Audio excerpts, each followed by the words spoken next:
우리는 지금 신약 성경의 순서를 따라 사복음에서부터 시작해서 복음의 핵심이 무엇인가를 계속 묵상하는 가운데 있습니다. 복음의 핵심, 한마디로 말하면 예수님이십니다. 예수가 그리스도라는 것, 그분이 구세주라는 사실이 복음의 초점입니다. 그런데 그 예수님의 생애를 증언하기 위해서 성경은 단 하나의 복음서로 충분할 것을 왜 네 복음서로 그렇게 설명하고 있을까라는 질문을 하실 수가 있습니다. 그것은 우선 이 사복음서를 쓴 4명의 기자가 이 복음서를 띄우고 있는 대상이 1차적인 독자가 달랐다는 사실을 우리가 기억할 필요가 있습니다. 마태복음은 1차적으로 당시의 유대인들을 대상으로 복음을 설명하기 위해서 쓰여진 것입니다. 마가복음은 로마인들을 우선적인 대상으로 해서 쓰여진 복음서라고 생각하시면 됩니다. 누가복음은 당시에 아직도 전 세계에 풍미하고 있었던 헬라 문화권, 그리스 문화권에 있었던 사람들을 대상으로 쓰여진 것입니다. 그런가 하면 요한복음은 그 당시에 이 세상에 광범하게 퍼져 있는 수많은 불신자를 대상으로 복음을 설명하기 위해서 쓰여진 것입니다.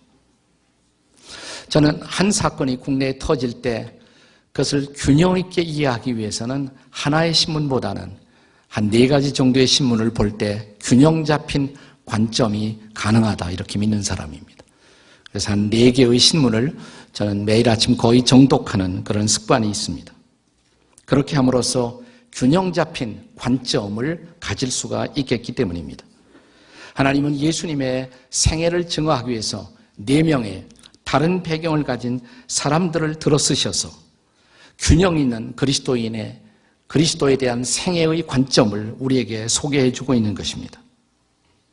그래서 한 성서학자는 이 사복음서를 가리켜서 예수님의 생애를 증거하는 하나의 노래인데 4명을 들어 쓰신 일종의 사중창과 같다, 퀄테와 같다라는 표현을 쓴 사람이 있습니다.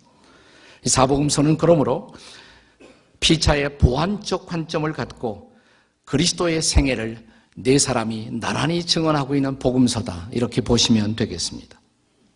우리가 요한계시록, 신약성서의 마지막 책인 계시록의 4장 7절에 보시면 그리스도의 보좌, 만물을 통치하시는 그리스도의 보좌를 옹이하고 있는 4명의 천사를 4개의 생물로 묘사하고 있습니다. 그런데 오래전 유명한 교회 교부인 성 어거스틴은 이 그리스도의 보좌를 옹이하고 있는 4명의 생물이야말로 그리스도를 증언하는 사복음서의 4가지 특성과 정확하게 일치한다라는 놀라운 증언을 오래전에 남겼습니다. 그 대목을 같이 한번 읽어보겠습니다. 계시록 4장 7절인데 다 함께 읽겠습니다. 시작. 그 첫째 생물은 사자 같고 둘째 생물은 송아지 같고 그 셋째 생물은 얼굴이 사람 같고 그 넷째 생물은 날아가는 독수리 같은데 이렇게 기록하고 있습니다. 그러니까 4개의 생물을 차례로 적용하면 4복음서의 별명을 얻을 수가 있어요. 자, 첫째 생물이 뭐였어요? 사자였습니다. 마태복음의 별명은 그러니까 마태복음을 사자복음이다 이렇게 이해하시면 됩니다. 사자는 밀림의 왕자입니다.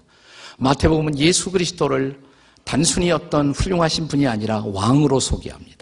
특별히 유대인의 왕, 다윗과 그 다윗의 왕가의 혈통을 타고 예수께서 오신 분이다. 동방의 박사들이 마태복음 1장에 보면 유태인의 왕으로 나신 이가 어디 계시뇨? 왕이신 예수님을 소개해요. 자, 두 번째 생물은 뭐였어요? 송아지였죠. 그러니까 마가복음의 별명은 무슨 복음이겠습니까? 송아지 볶음이 아니에요. 송아지 복음입니다. 송아지 복음. 송아지가 크면 소가 됩니다. 저는 소라는 이 동물의 특성은 열심히 일하는 것, 헌신적인 동물, 마지막에 가죽까지 다 바치는.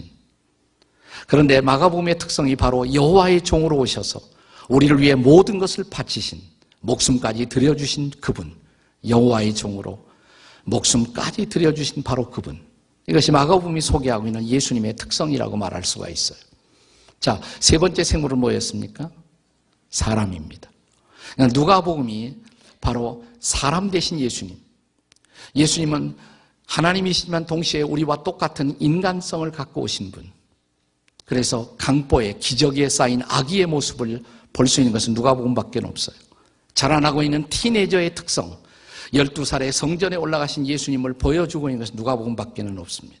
인자로 참된 인간성을 갖고 오신 예수님, 이게 누가복음이 증언하고 있는 예수님의 모습입니다. 그런가 하면 네 번째 생물은 뭐였어요? 독수리입니다. 땅을 초월해서 비상하는 독수리, 하늘의 왕자. 이것이 바로 요한복음의 별명입니다. 요한복음은 독수리 복음입니다. 요한복음은 예수님을 하나님의 아들로 그려줍니다.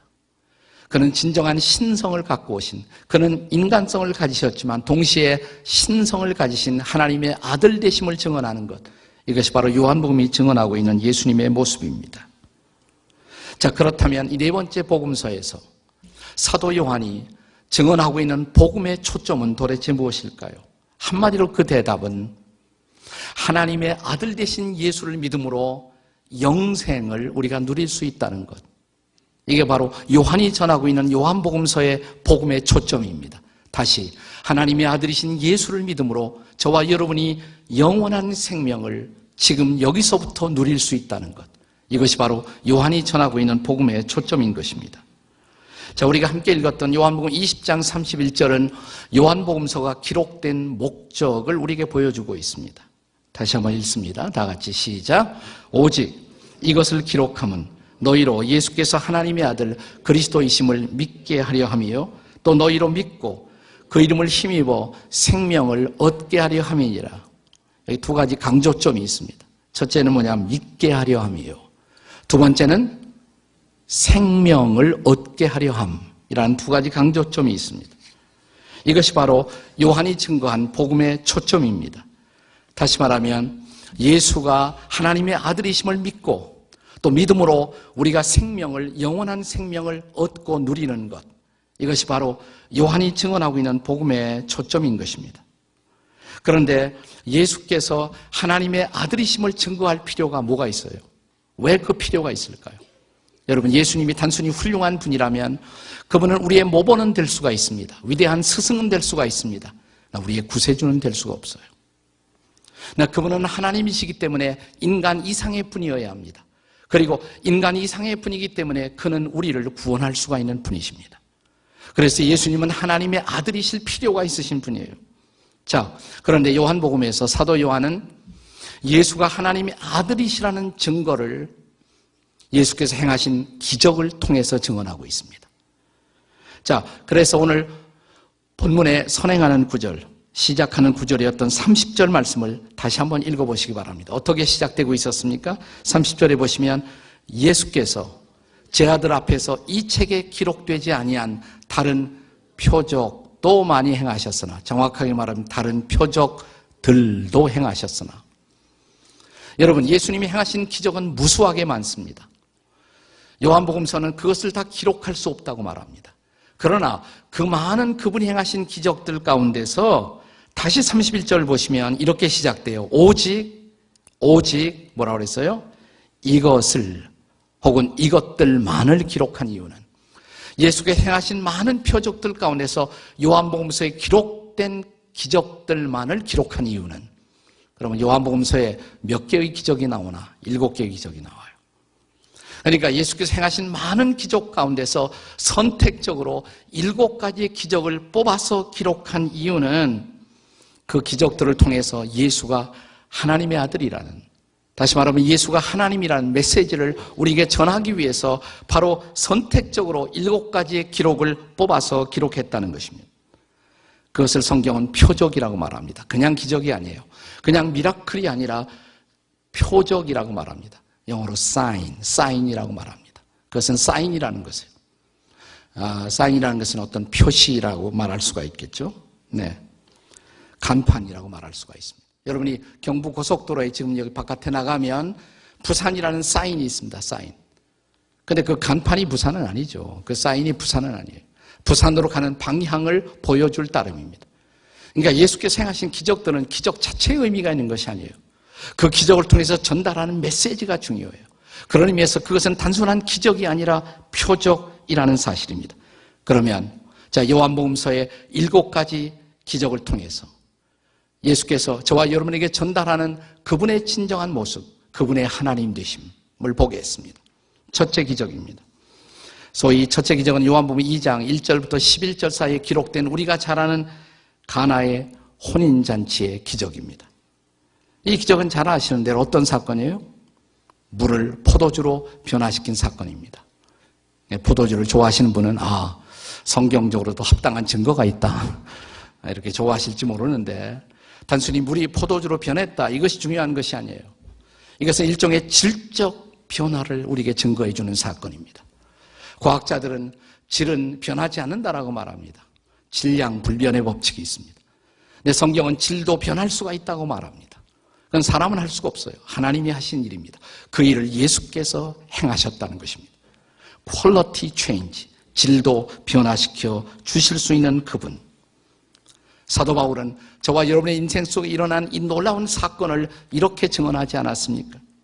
자, 고린도후서 5장 17절을 함께 같이 읽어보겠습니다. 다 같이 시작. 그런즉 누구든지 그리스도 안에 있으면 새로운 피조물이라. 이전 것은 지나갔으니 보라 새 것이 되었도다. 거기 새로운 피조물, 새 것. 이 단어가 히라보에서 카이네라는 단어로 쓰여집니다. 카이네. 이 카이네라는 단어는 그냥 새 것이 아니에요. 질적으로 새로운, 퀄리티가 새로워진. 우리가 예수 믿는 순간 갑자기 다른 인간이 되는 것은 아니에요. 그러나 질적으로 새로워질 수가 있어요. 새로운 인생관을 갖게 돼요. 새로운 가치관을 갖게 됩니다. 삶의 지향점이 달라집니다. 우리는 새로운 존재가 된 것입니다. 예수께서 그 일을 우리에게 행하신다는 사실이에요. 마치 물을 포도주로 변화시켜 주신 것처럼. 자, 이 기적의 마지막 결론이 뭔 줄 아십니까? 요한복음 2장 11절은 이 기적의 마지막 결론을 이렇게 기록하고 있습니다. 다 같이 읽겠습니다. 시작. 예수께서 이 첫 표적을 갈릴리 가나에서 행하여 그의 영광을 나타내심에 제자들이 그를 믿으니라. 표적이라고 했죠. 첫 번째 표적이다. 사인, 첫 번째 사인이다. 이 기적을 통해서 그분이 하나님이심을 보여주는 것입니다. 질적인 변화를 가능하게 만들어주시는 분. 그리고 이 기적을 체험하면서 제자들은 그분을 진정한 하나님으로 구세주로 믿었다는 것입니다. 자, 두 번째 기적입니다. 요한복음 4장 36절 이하 54절에 나타난 왕의 신하의 아들을 고치신 사건입니다. 자, 여기 요한복음 4장 54절을 한번 같이 읽어보겠습니다. 54절 다 같이 시작. 이것은 예수께서 유대에서 갈릴리로 오신 후에 행하신 두 번째 표적이니라. 여기도 뭐라고 그랬어요? 표적이라고 그랬죠? 기적이 아니라 표적, 사인. 두 번째 표적이다. 자, 왕의 신하, 그러니까 지금 말하면 장관쯤 되시는 분이 자기 아들이 아팠어요. 근데 그 당시 메시아라고 불리워지는 분이 병을 고치신다, 이 소문을 듣고 자기 아들을 고치기 위해서 그때 예수님은 갈릴리 가나에 계셨습니다. 예수님 찾아온 거예요. 선생님, 제 아들 좀 고쳐주십시오. 그 아들을 고치기 위해서 아마 예수님을 모시고 자기 아들이 아파 있는, 아마 여기 성경에 보시면 가버나움에 있었다 그랬어요. 같은 갈릴리, 일종의 같은 도 안에 있지만 가버나움은 북쪽입니다. 가나는 남쪽에 있어요, 비교적. 이번에도 제가 가서 이 가버나움에서 가나까지 버스 타고 오니까 한 30분 걸려요. 걸어가자면 아주 빠른 걸음으로 걷는 사람은 반나절에 가능할지 모르지만 하루 온종일 걸어야 하는 거리예요. 거기까지 찾아온 거예요. 예수님, 내 아들 고쳐주세요. 아마 예수님을 모시고 가서 가버나움에 자기 아들에게 손을 얹어 예수님이 고치실 것을 기대했을 것입니다. 근데 예수님이 가실 것을 거부하십니다. 그 대신 이렇게 말씀하십니다. 염려 말라고, 내 아들은 살았다. 말씀으로 하셨어요. 내 아들은 살았다. 아마 반신반의하면서 이 사람은 자기 집으로 돌아갑니다. 가버나움으로. 도중에 자기 하인이 오고 있는 것을 만납니다. 그리고 이렇게 말합니다. 주인님, 아들이 살았습니다. 언제? 가만히 듣고 보니까 예수께서 말씀하신 그때 내 아들이 살았다. 그 순간 뭘 깨달았을까요? 자, 가버나움과 가나 사이에 상당한 거리가 있었음에도 불구하고 그 거리를 초월해서, 공간을 초월해서 일하시는 그분은 도대체 누구였을까요? 여기 질을 초월할 뿐만 아니라 공간과 거리를 초월해서 일하시는 하나님. 때로 여러분의 자녀들이 군대 가 있으면 내가 돕지도 못하고 부모로서 안타깝지 않으십니까? 근데 우리가 기도하면 하나님이 도우신다 믿으십니까? 거리를 초월해서, 공간을 초월해서 일하시는 하나님. 내 남편이 해외에 나가 있습니다. 출장 중입니다. 어떻게 도울 수가 있어요? 아내 여러분, 여러분이 기도할 때 주님이 도울 수 있다 믿으십니까? 여기 거리를 초월해서, 공간을 초월해서 일하시는 하나님, 이 기적이 바로 그것을 보여주고 있지 않습니까? 자, 세 번째 기적입니다. 요한복음 5장 1절부터 9절까지 베데스다 연못에서 38년 된 병자를 고치신 사건입니다. 38년 그러면 이스라엘 백성들은 당장 뭘 생각하냐면, 우리는 보통 이스라엘 백성들이 광야에서 헤맨 그 기간을 얼마라고 말합니까? 40년. 그런데 우리가 성경의 신명기 2장 14절에 보시면 그 40년의 기간 중에서 가데스바네아라는 바로 이스라엘 변경 국경 바로 바깥부터 시작해서 현재 요르단의 요르단의 세렛이라는 강이 있어요. 그 강까지의 그 거리가 38년이 걸렸다 이렇게 말합니다. 40년 중에서 38년을 그 기간에서 소모한 거예요.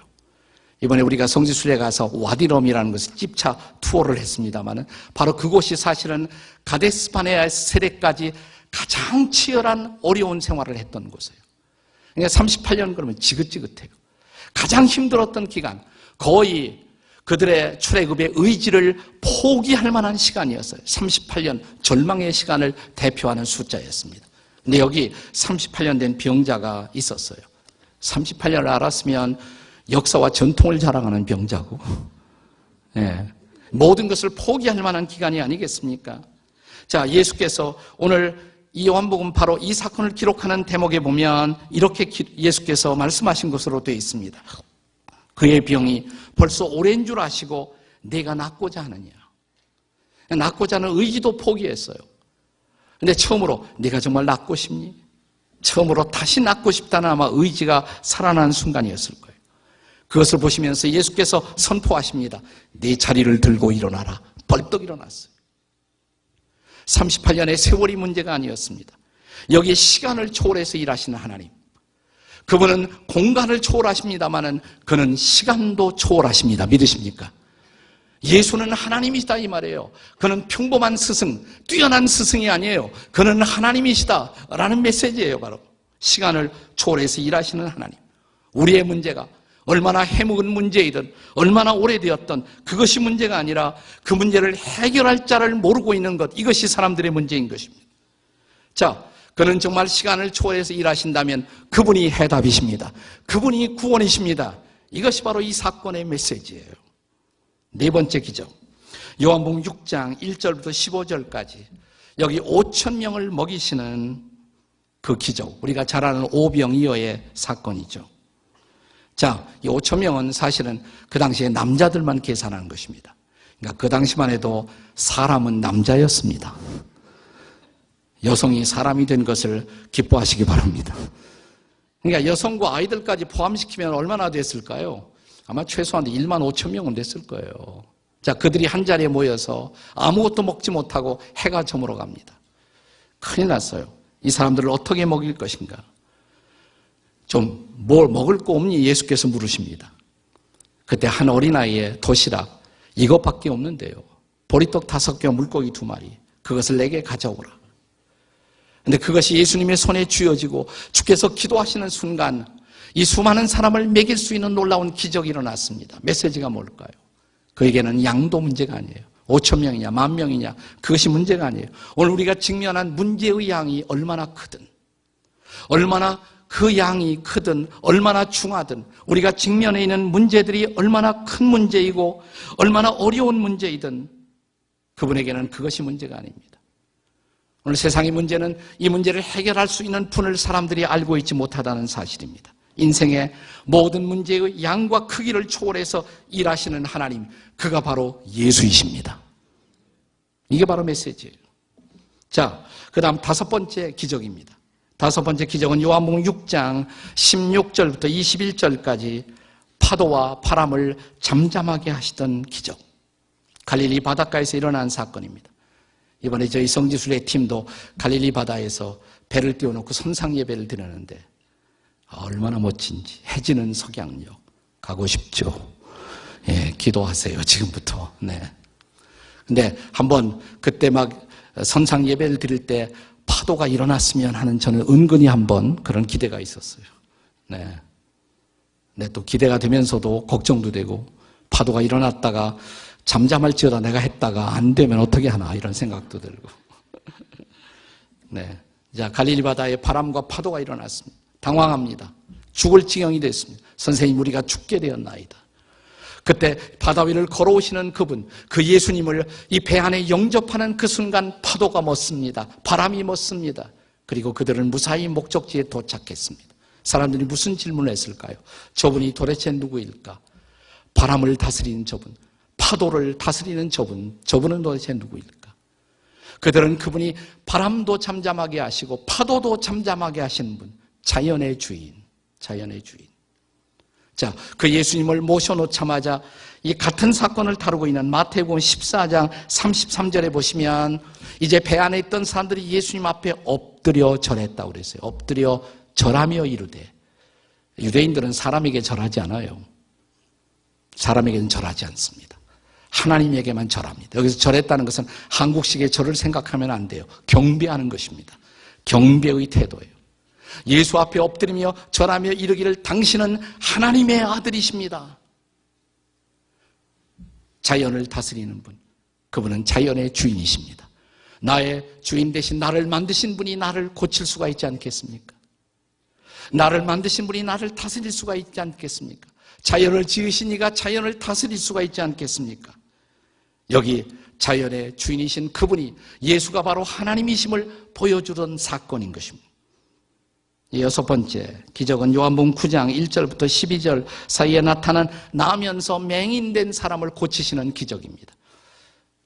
자, 여기 나면서 맹인된 이 사람을 보고 제 아들 사이에서 어느 날 신학적 논쟁이 토론이 벌어집니다.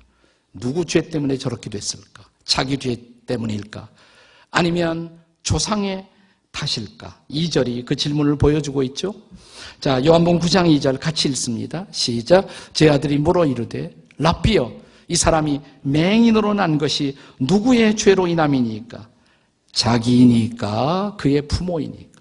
부모 때문에, 조상 때문에 이렇게 됐을까요? 아니면 자기 죄 때문에 이렇게 됐을까요? 이때 사람들의 이 질문 속에 숨겨져 있던 생각은 그 당시에 사람들이 가지고 있었던 보편적 편견을 대표하는 생각이죠. 저 사람이 저렇게 괜히 불행을 당할 리가 없다고, 다 제 죄 때문이지, 아니면 조상 때문이지.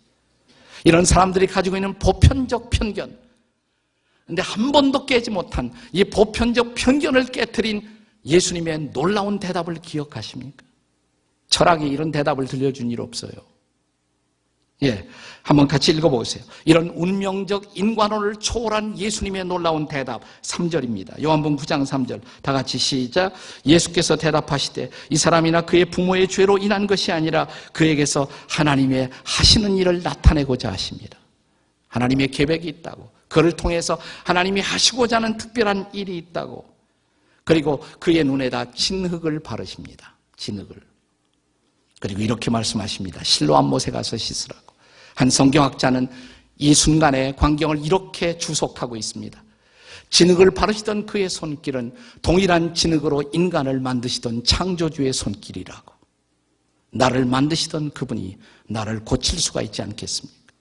그리고 말씀하십니다. 실로암 못에 가서 씻으라. 새로운 세상이 전개됩니다. 전혀 다른 새로운 세상. 여기 운명을 바꾸시는 그분. 사람들이 그가 그렇게 된 것은 운명 탓이라고. 그런데 운명을 초월해서 일하시는 바로 그분. 우리의 해결할 길 없는 운명에 대한 해답을 주시는 바로 그분. 그분이 바로 예수인 것을 믿으시기 바랍니다.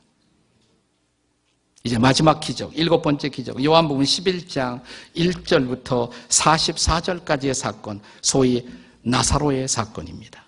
죽음은 인간 누구나 삶의 마지막 순간에서 피할 수 없는 절망이라고 할 수가 있습니다. 누가 죽음을 이길 수가 있겠습니까?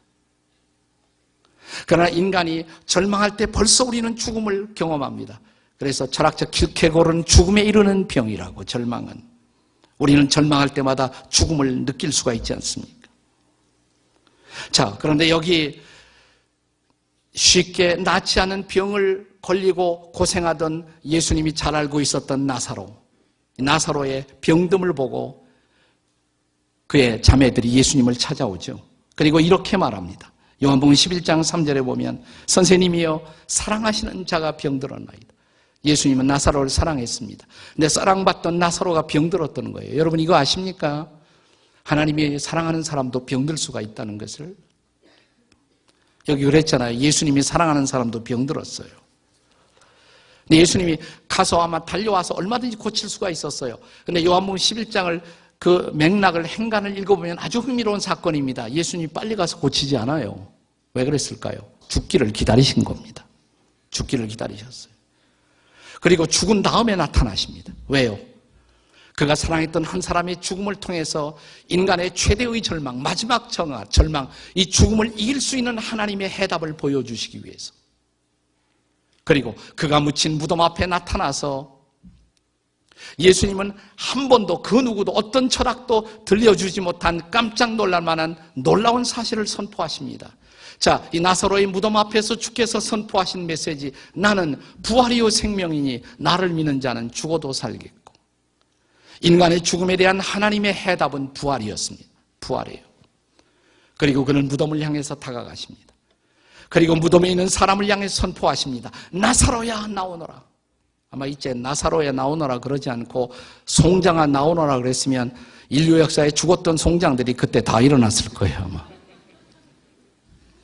아직은 부활의 타이밍이 아니에요. 아직은 부활의 시간이 되지 않았습니다. 그러나 이 한 사람을 살려내는 것으로 부활의 가능성을, 부활의 역사적 사실을 보여주는 것으로 충분했습니다. 나사로야 나오너라. 그는 살아났습니다. 부활이 죽음의 해답이라는 것입니다. 죽음 저 건너편에 부활이 있다는 것입니다. 그러므로 인간의 마지막 절망인 죽음 앞에서 우리는 죽음 건너편의 부활의 소망을 노래할 수 있는 자들이 된 것입니다. 요한이 전하는 복음은 예수가 바로 그런 분이라고, 예수가 하나님이고 하나님의 아들이시라고, 그는 인간의 삶에 대한 질적 변화를 주도하는 분이시고, 그는 공간을 초월해 일하시고 시간을 초월해서 일하시는 분, 그는 양을 초월해 일하시고, 그는 자연과 상황을 초월해서 일하시고 운명도 초월하시고 마침내 죽음을 이기고 부활로 바꾸시는 바로 그분이 저와 여러분의 구세주가 되셨다면, 바로 그분이 우리 인생의 주님이 되셨다면 우리가 무엇을 두려워할 필요가 있겠습니까? 요한이 전하는 복음은 우리가 그들 믿음으로 영생을 얻었고 영원한 생명을 지금 여기서 누리고 있다라고 선포하는 것입니다. 여러분, 영생의 개념은 죽은 다음에 천국에 들어가는 사건만이 아니에요. 요한복음이 가르치는 영생은 지금 여기서부터 누리는 새로운 생명, 질적인 새로운 생명으로 선포하고 있다는 사실을 아십니까? 자, 우리가 잘 아는 요한복음 5장 24절에 보시면 뭐라고 그랬어요? 내가 진실로 내게 이르노니 내 말을 듣고 나 보내시를 믿는 자는 영생을 뭐라고 그랬어요? 얻을 것이고가 아니라 뭐예요? 얻었고, 이미 영생을 얻었고, 그리고 지금부터 누릴 수 있는 것. 자, 요한복음 6장 47절 다 같이 읽습니다. 시작. 진실로 너에게 이르노니 믿는 자는 영생을 뭐예요? 가졌다고, 지금 가지고 있다고, 현재 영생이 내 안에서 누려지고 있다고, 그리스도인들만이 누릴 수 있는 놀라운 생명을 지금 우리가 가지고 있다고. 요한복음 10장 10절은 이렇게 말합니다. 내가 온 것은 내 양으로 생명을 얻게 하고, 거기서 끝나지 않아요. 새로운 생명, 영원한 생명, 그 생명을 얻게 하는 데만 목적이 있는 것이 아니라 뭐예요? 더 풍성히 얻게 하려 합니다. 이 풍성한 생명, 도대체 주님이 약속하신 풍성한 생명, 영원한 생명, 지금 여기서부터 누릴 수 있는 생명, 이 생명의 정체는 무엇일까요? 요한복음 15장 기억하십니까? 포도나무 비유의 장. 나는 포도나무요, 뭐예요? 너희는 가지니. 자, 가지가 된 신자들이 포도나무이신 예수님께 붙어 있으면 그 가지가 뭐예요? 꽃을 피워요. 열매를 맺어요. 네, 이 가지가 맺는 열매, 어떤 열매입니까? 요한복음 15장에 같은 포도나무 비유의 장의 11절 보세요. 11절 다 같이 읽겠습니다. 시작. 내가 이것을 너희에게 이루면 내 기쁨이 너희 안에 있어 너희의 기쁨을 충만하게 하려 합니다. 주님의 기쁨이 우리 안에 넘쳐나는 기쁨, 그리스도의 기쁨이 내 마음을 채우는 기쁨, 그리스도의 기쁨, 그리스도의 사랑, 그리스도의 평화, 그리스도의 놀라운 은혜로 채워지는 생명, 그 열매, 그 열매. 그래서 드디어 사도 요한은 영생의 본질을 놀랍게 이렇게 선포합니다. 어쩌면 이것은 요한복음의 결론이라고 할 수가 있습니다. 요한복음 17장 3절입니다. 같이 읽겠습니다. 17장 3절 다 같이 시작. 영생은 곧 유일하신 하나님과 그의 보내신 자 예수 그리스도를 아는 것입니다. 여기서 안다는 말은 경험한다 이 말이에요. 경험한다. 성경에서 종종 남편이 아내를 알았다. 그 말은 깊은 관계를 가졌다 이 말이에요. 경험한다. 영생이란 뭐냐? 하나님과 예수를 아는 것이다. 경험하고 있는 것이다. 지금 여기서부터 예수를 경험하고 누리는 사건, 이것이 바로 영생을 체험하고 있는 삶의 모습인 것입니다. 예수를 믿고 우리가 누리는 기쁨, 예수를 믿고 누리는 평화, 예수를 믿고 누리는 삶의 보람, 예수를 믿고 누리는 삶의 희열, 예수를 믿고 누리는 삶의 거룩함, 예수를 믿고 누리는 놀라운 소망, 이 모든 것이 이 생명 안에 다 들어가 있어요. 그러니까 이 영생을 체험하는 것, 이런 삶을 체험하기 위해서 주께서 오셨다고, 그분은 바로 이런 삶을, 이런 생명을 우리에게 주시는 분이라고, 예수가 우리에게 이런 기쁨을 주시고, 예수가 우리에게 이런 생명을 주시고, 예수가 이런 소망을 주신다면 예수 외에 무엇이 더 필요하겠습니까? 종종 세상 사람들이, 안 믿는 사람들이 우리에게 이렇게 묻습니다. 예수면 다냐? 자, 우리가 뭐라고 대답할까요? 그래, 예수가 다다. 믿으십니까, 여러분? 네, 이게 우리에게 대답이어야 합니다. 예수가 길이요 진리요 생명이라고 믿으십니까? 예수가 기쁨과 소망이라고 믿으십니까? 예수가 인생의 궁극적 목적과 희망이라고 믿으십니까? 예수가 나에게 이런 생명을, 이런 은혜를, 이런 삶을 우리에게 주신다면 예수 말고 뭐가 더 필요하겠습니까? 우리는 선포할 수가 있어야 합니다. 그래, 예수가 다다. 이것이 복음이에요. 이것이 사도 요한이 선포하고 있는 복음인 것입니다. 이것이 바로 요한복음을 통해 전달하고 있는 복음의 메시지인 것입니다. 예수님이 내 인생의 모든 것이고 예수님이 내 인생의 모든 소망이십니다. 이 복음을 붙들고 오늘도 그분이 허락하시는 충만한 삶을 누리시는 저와 여러분이 되시기를 주의 이름으로 축복합니다.